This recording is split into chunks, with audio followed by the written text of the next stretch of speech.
For more than 20 years, the war in Afghanistan would become the longest conflict in modern American history, spanning for presidential administrations, costing trillions of dollars, and reshaping an entire region of the world. But the war did not begin in 2001. Its roots stretch back decades, into foreign invasions, proxy conflicts, ideological struggles, and a nation caught between empires. To understand how the war began, it is necessary to first understand Afghanistan itself. Afghanistan sits at the crossroads of Central and South Asia, a land of harsh mountains, deep valleys, and vast deserts. Its geography has shaped its history for centuries. Empires have passed through it, but few have ever truly controlled it. The country is not defined by a single identity. It is a mosaic of ethnic groups, tribes, languages, and traditions, where loyalty has often flowed not to a distant central government, but to family, tribe, and local leaders. This decentralization would become one of the defining challenges of every modern war fought on Afghan soil. During much of the 20th century, Afghanistan attempted to modernize while maintaining neutrality during the Cold War, but political instability simmered beneath the surface. In 1978, a communist coup overthrew the Afghan government.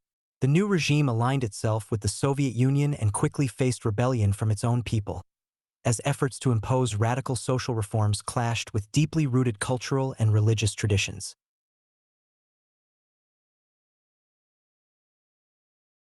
In December of 1979, Soviet forces invaded Afghanistan, beginning a brutal 9-year war.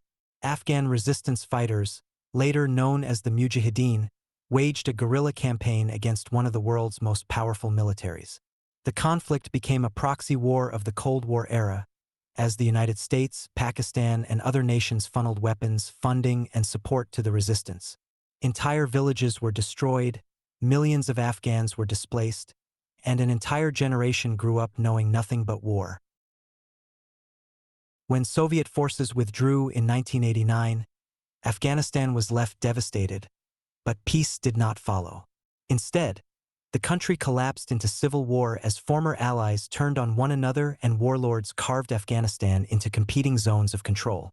Lawlessness spread, infrastructure crumbled, and civilians' suffering deepened. Out of this chaos emerged a new force. The Taliban promised order, security, and stability. Drawing support from religious schools and disillusioned communities, they advanced rapidly and by 1996 controlled most of Afghanistan. Their rule was strict and unforgiving. Public executions were common, women were barred from education and employment, dissent was crushed, and international isolation followed. Within this closed system, a militant organization found sanctuary. Al-Qaeda, led by Osama bin Laden, used Afghanistan as a base to train fighters and plan operations. Throughout the late 1990s, attacks against U.S. interests increased and intelligence warnings accumulated. But for most Americans, Afghanistan remained distant, a remote and unfamiliar place.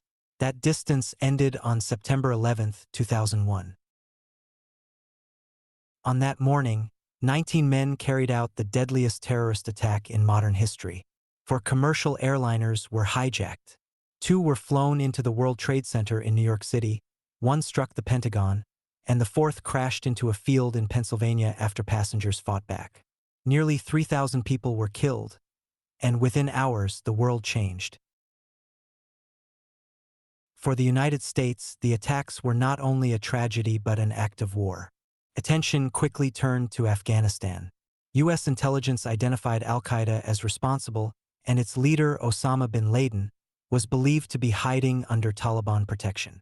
The United States issued demands to hand over bin Laden, dismantle terrorist training camps, and allow international verification. The Taliban refused, requesting evidence and negotiation, and for Washington, the refusal was unacceptable. The decision to go to war was made swiftly. On October 7, 2001, the United States and its allies launched airstrikes against Taliban and al-Qaeda targets in a campaign named Operation Enduring Freedom. Unlike previous wars, the invasion relied heavily on air power, intelligence operatives, and Afghan allies on the ground. Small teams of special forces coordinated with local militias opposed to the Taliban, calling in airstrikes and guiding advances across rugged terrain. The objective was clear: destroy al-Qaeda and remove the Taliban from power. The Taliban collapsed faster than many expected. Major cities fell in rapid succession.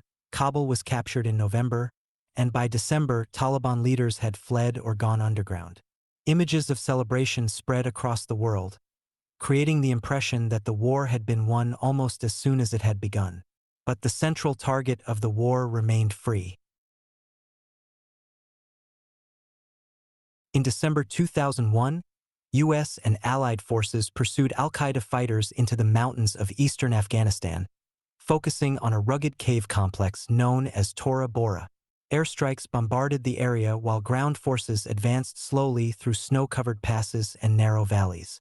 Osama bin Laden escaped, and how and why this happened remains debated to this day. What was certain, however, was that the war had not ended.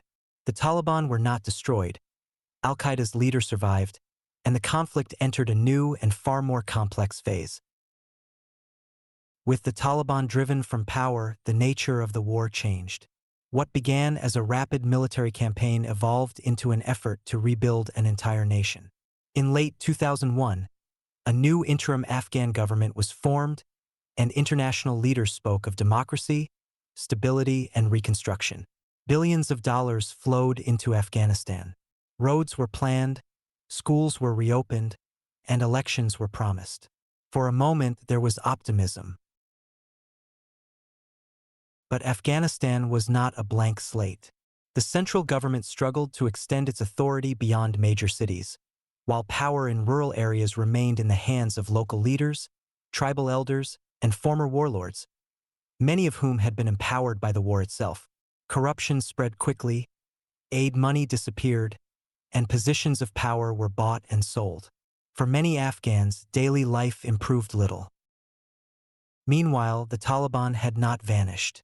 They regrouped across the border in Pakistan, exploiting rugged terrain, weak governance, and local grievances. By the mid-2000s, they began to return, slowly at first, then with growing confidence. The war entered its insurgent phase, marked by ambushes, roadside bombs, and targeted assassinations. Improvised explosive devices became the most lethal threat to coalition forces, and each attack blurred the line between front lines and civilian life. Markets, roads, and villages became battlefields. For U.S. and allied troops, the mission became increasingly unclear. Were they soldiers, peacekeepers, or nation builders? Rules of engagement tightened, patrols grew longer, and casualties mounted. For Afghan civilians, the cost was immense. Airstrikes intended to target militants sometimes struck homes, night raids terrified families, and Taliban reprisals punished those accused of cooperating with foreign forces. Caught between both sides, ordinary Afghans paid the highest price. As violence increased, public support for the war began to erode both in Afghanistan and abroad. In Washington, attention shifted elsewhere. In 2003, the United States invaded Iraq, diverting resources, leadership, and focus. Afghanistan became the other war, and the Taliban took advantage of the vacuum. By the late 2000s, large areas of the countryside were effectively outside government control, attacks intensified, and civilian deaths rose sharply. What had once been described as a short and decisive war was now an open-ended conflict with no clear end in sight. The question was no longer how to win, but whether victory was still possible. By the end of the 2000s, the war in Afghanistan had reached a critical point. Violence was rising, the Taliban controlled or contested large portions of the countryside. Afghan government authority remained fragile, and international confidence in the mission was fading. In response, the United States adopted a new strategy. In 2009, a troop surge was announced, deploying tens of thousands of additional soldiers, and bringing coalition forces to their highest levels of the entire war. The goal was to reverse Taliban momentum, protect population centers, and create space for Afghan institutions to take control. For a time, the surge appeared to have an effect. Insurgent strongholds were cleared, violence decreased in certain areas, and new outposts were established in remote regions that had rarely seen foreign troops before. But the gains were fragile. Holding territory proved far more difficult than taking it, and as coalition forces moved on, the Taliban often returned. Progress increasingly depended on Afghan security forces, police and soldiers trained to eventually replace foreign troops. Building those forces became one of the war's central objectives. Hundreds of thousands of Afghan soldiers and police officers were trained and equipped, and on paper the numbers appeared impressive. In reality, the challenges were severe. Desertion rates were high. Corruption undermined morale. Equipment and salaries sometimes failed to reach the front lines. Loyalty to local commanders often outweighed loyalty to the state.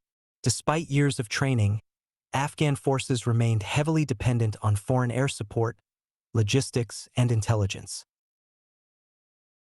Meanwhile, the human toll continued to grow. Coalition casualties mounted, Afghan military and police losses were even higher, and civilian deaths reached their highest levels of the entire conflict during the later years of the war.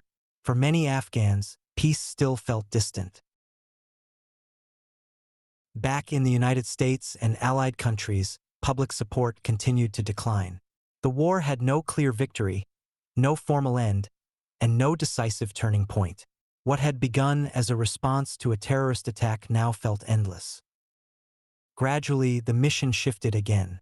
By the mid-2010s, coalition forces transitioned from combat operations to advisory roles, with official statements emphasizing training, support, and counterterrorism rather than direct fighting. Behind the scenes, talks began. After years of refusing to negotiate, the United States entered direct discussions with the Taliban, while the Afghan government was largely sidelined. In 2020, an agreement was signed. The United States committed to withdrawing its forces, and in return, the Taliban pledged to prevent terrorist groups from operating on Afghan soil. The agreement did not bring peace. Violence continued, Afghan forces remained under pressure, and as foreign troops prepared to leave, the balance of power shifted rapidly. In 2021, the withdrawal accelerated. As coalition forces departed, Taliban fighters advanced with stunning speed. Provincial capitals fell one by one. Afghan security forces collapsed in many areas, often without a fight, revealing how deeply years of dependence on foreign support had shaped the war. In August 2021, the Taliban entered Kabul.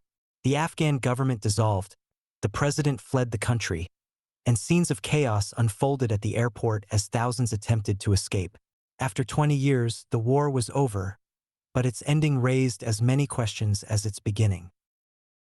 The Taliban returned to power stronger than before. Many of the social gains made since 2001 were reversed.